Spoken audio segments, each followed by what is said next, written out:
मित्रों, पिछले एपिसोड में हमने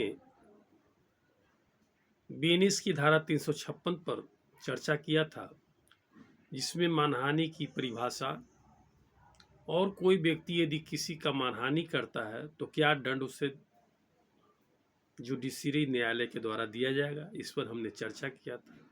साथ साथ हमने यह भी चर्चा किया था कि क्या यह अपवाद है, यानी मानहानि किस परिस्थिति में नहीं लगेगा किसी पर। तो आज हम बात करेंगे बीएनएस की धारा 357 पर।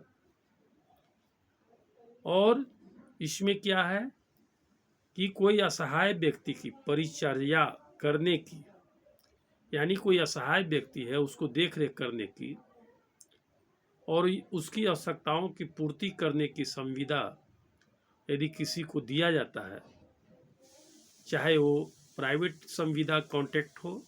संविदा का मतलब यहाँ कॉन्ट्रैक्ट होगा, कॉन्ट्रैक्ट होता है तो कॉन्ट्रैक्ट का मतलब है कि संविदा उसको दिया गया, चाहे प्राइवेट ढंग से या न्यायालय के द्वारा, तो वह यदि भंग करता है तो इसके अधीन सजावार होगा।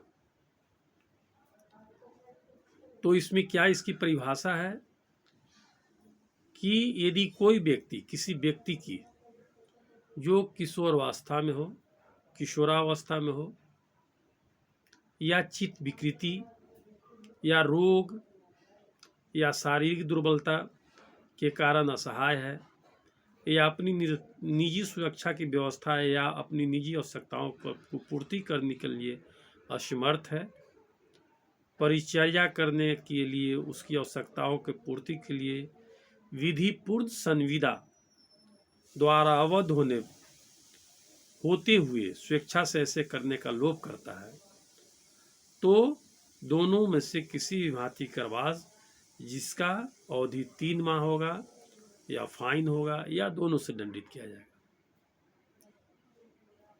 तो इसमें स्पष्ट है कि कोई व्यक्ति जो असहाय है, जो अपना खुद देख रेख करने में असमर्थ है, चाहे रोगी है या नाबालिग है, किशोरावस्था में है या ऐसा बीमारी से ग्रसित है जो खुद अपना सेवा टहल नहीं कर सकता, असमर्थ है, और उसे विधिपूर्ण यानी न्यायालय के द्वारा या जो नियम कहता है उसके द्वारा संविदा किया गया है कि देख रेख करेगा वो व्यक्ति, और अवहेलना करता है या देख रेख नहीं करता है, संविदा भंग करता है, तो सजा से सजावार होगा।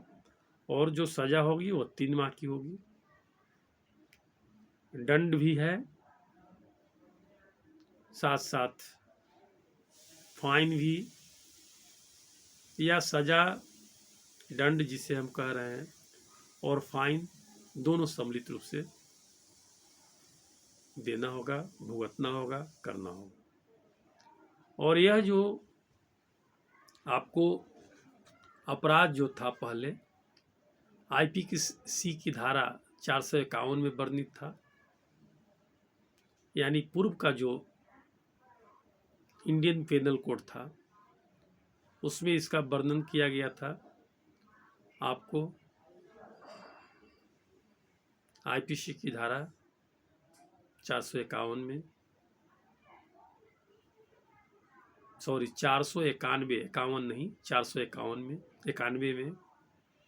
और यह जो अपराध है नॉन कॉग्निजेबल है, बेलेबल है और एनी मजिस्ट्रेट के द्वारा ट्रायबल है।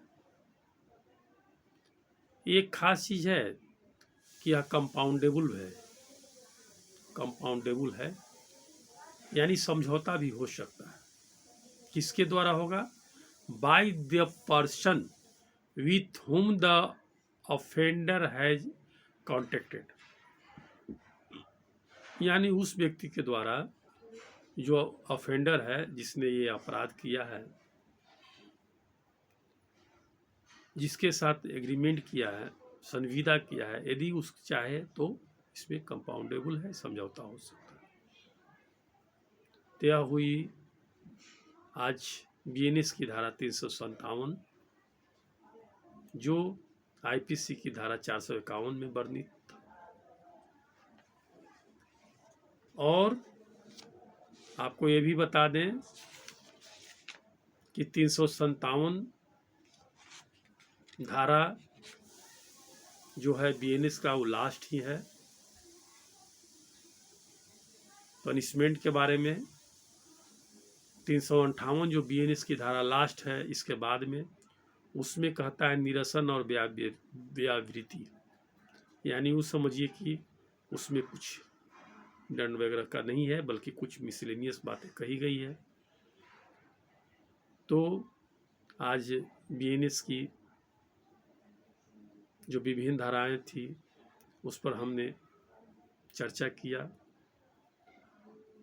पुनः बहुत से भी धारा हमने अभी चर्चा नहीं किया है, उस पर नए सिरे से हम चाहेंगे कि उस पर चर्चा करें। तो आपसे रिक्वेस्ट, अनुरोध है कि कृपया आप मेरे वीडियो चैनल को देखें, सब्सक्राइब करें। देखिए, एक चीज़ खास चीज़ है, सब्सक्राइब करने में आपको कोई पैसा नहीं लगेगा, सिर्फ नेट जो भराएंगे उसी से काम चलते रहेगा। इसलिए सब्सक्राइब करने में कंजूसी नहीं करें। यदि अभी तक आपने सब्सक्राइब नहीं किया है तो आप ज़रूर सब्सक्राइब करें। आप तो समझते ही हैं। थैंक यू, धन्यवाद।